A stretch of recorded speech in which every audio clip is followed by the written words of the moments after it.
Nelson. Hi, Kathleen. How are you? Oh, I'm so happy to see you. See you too. Oh, Nelson is the. So I don't know. How could I give Nelson a wonderful compliment you've never received before? Oh, high bar. I know. I want to surprise you with a good compliment.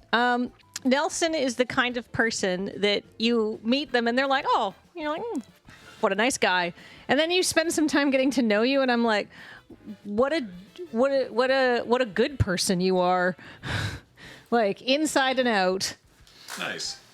Kathleen compliments my insides, something surely I haven't heard very often. Your spleen is resplendent. Actually, fun fact about Nellie that I forgot earlier.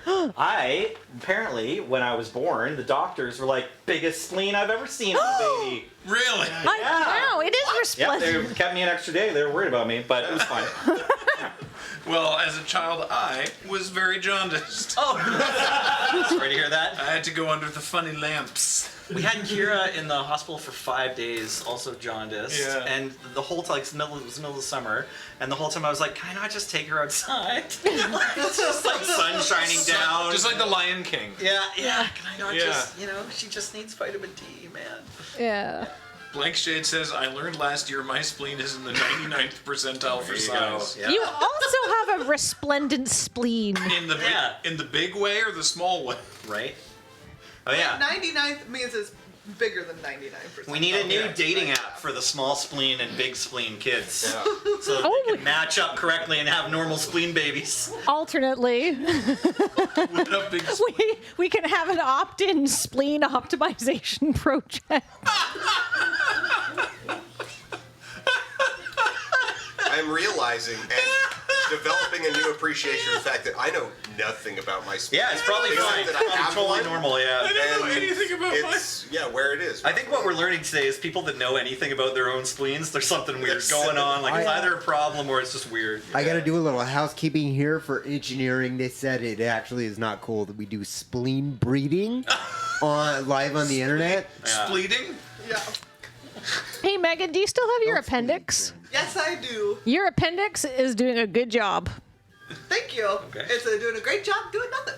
I mean, sometimes they get excited and want to start doing things like That's true. Yeah. breeding bacteria. I really Like appreciate explode. you doing Yeah. Anyone else here have their Kathleen, I really explode? also have it. Also, I still have my appendix. Yeah, no, mine's fine. And tonsils, somehow. Everything else is wrong with Well, my you still body. got your tonsils? Yeah.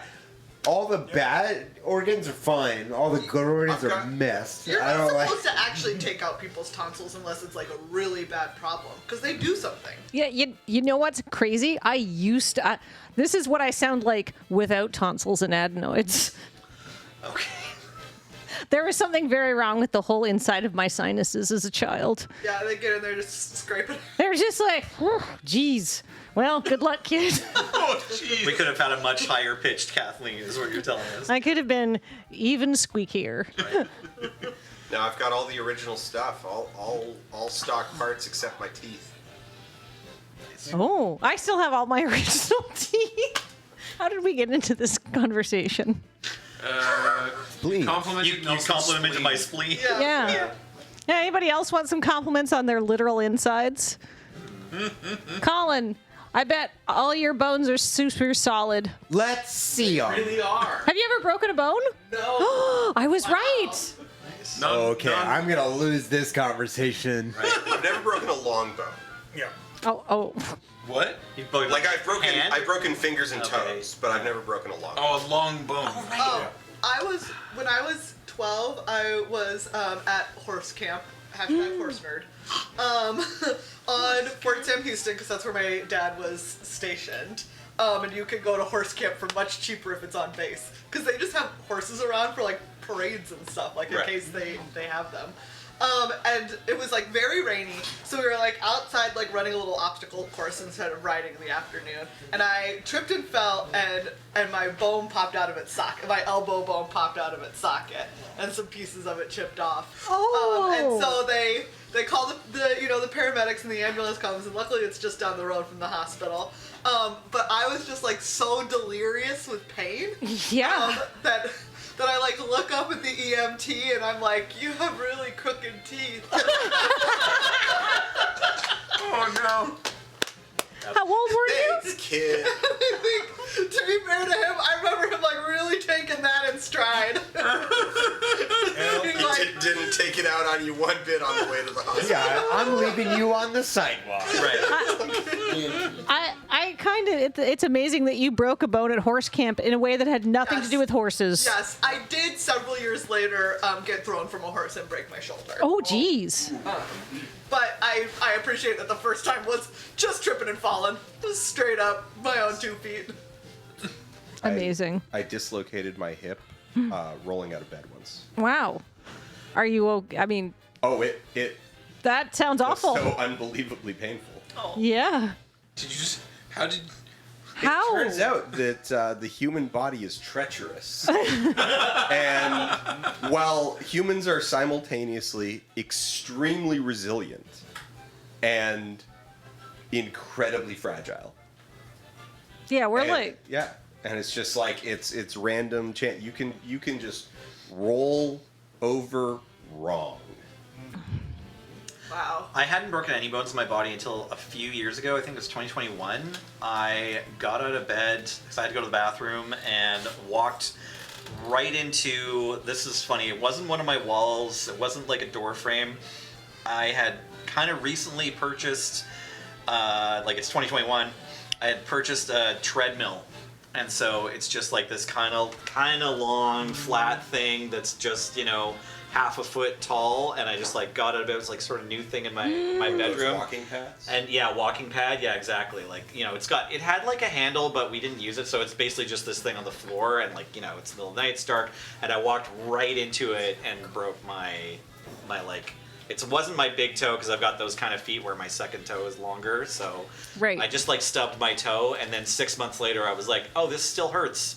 I guess we broke it, because there's like nothing you can do about that if you did break it. I eventually have gone to the doctor later, and she's like, "Yeah, it's probably broken. Like, there's nothing you can do about it." it'll eventually it won't be.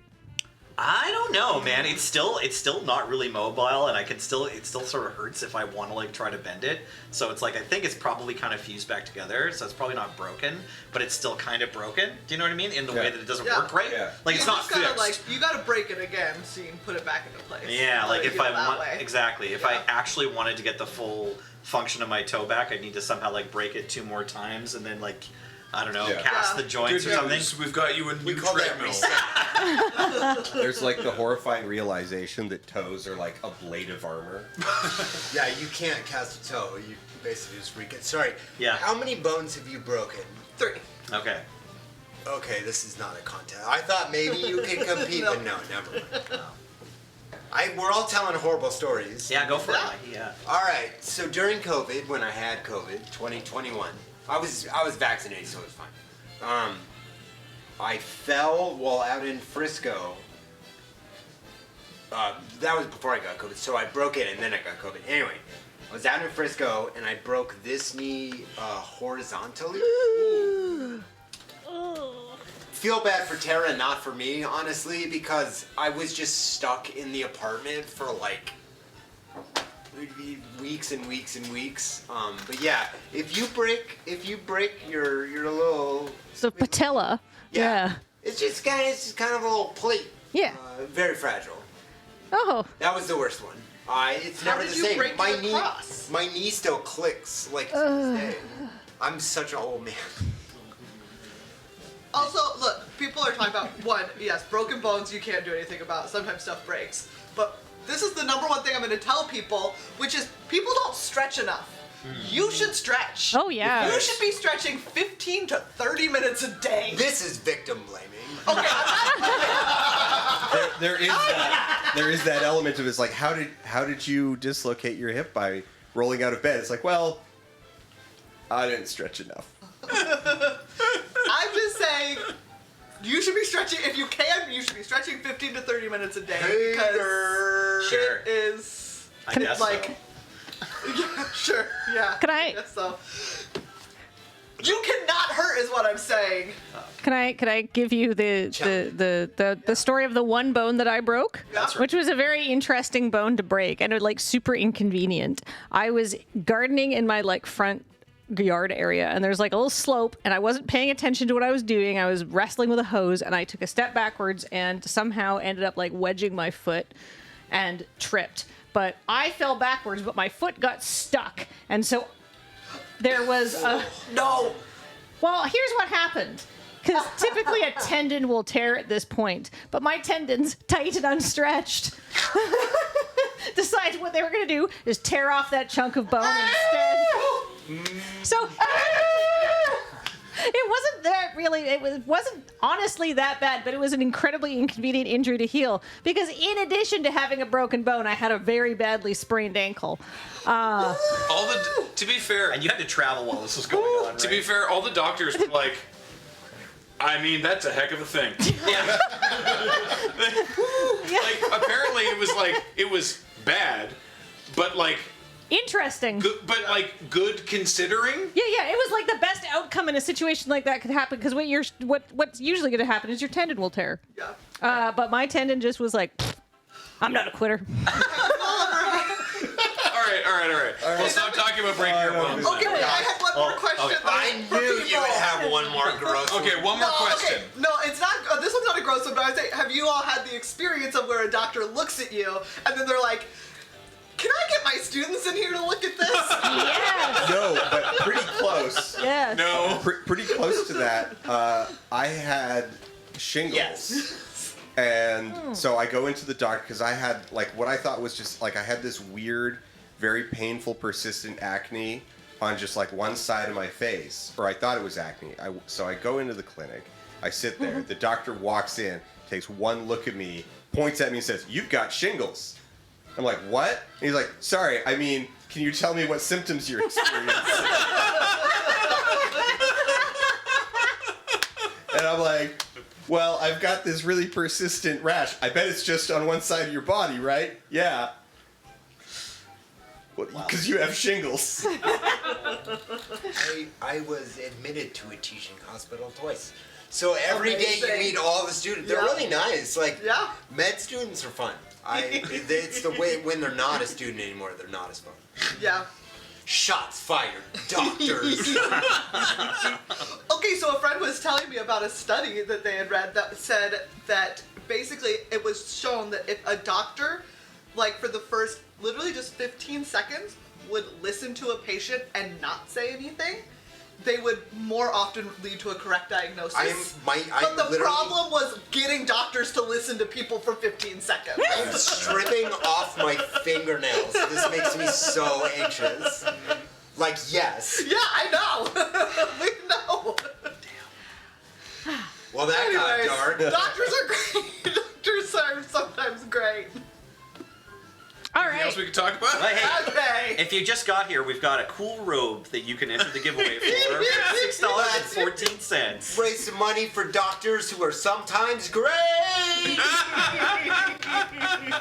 Yeah.